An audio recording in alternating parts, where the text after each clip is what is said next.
Well, my reaction in general about the ban on internet gambling is that it's very hard to have a prohibitionist regulatory mechanism that works.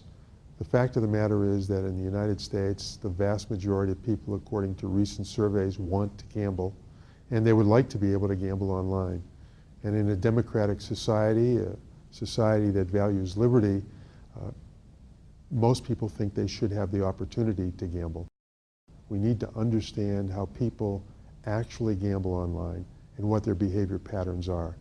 We, in fact, have done that at the Division on Addictions and have just published the first study in the world, to the best of my knowledge, that tracked actual gamblers in their actual gambling behavior patterns over a long period of time. When you study land-based gamblers, it's very hard to track all of their gambling activity. But when you study online gamblers, in fact, the computer actually tracks everything they do and all the conditions under which they wager.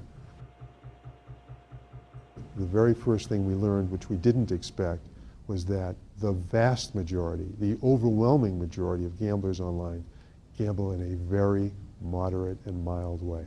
This is unbelievable. In the scientific community, there's been a long-held model that increased exposure and accessibility to gambling would proportionately increase the amount of gambling-related problems. In fact, the scientific evidence does not support that. In the United States, for example, in the middle 1970s, the rate of gambling disorders was approximately 0.7%, just under 0.75%. Now, more than 30 years later, the new research done by various investigators suggests that it's closer to 0.6%. Let's just call it about the same. And that's despite the fact that gambling has expanded dramatically all across this country. I don't think that gambling prohibition is going to work.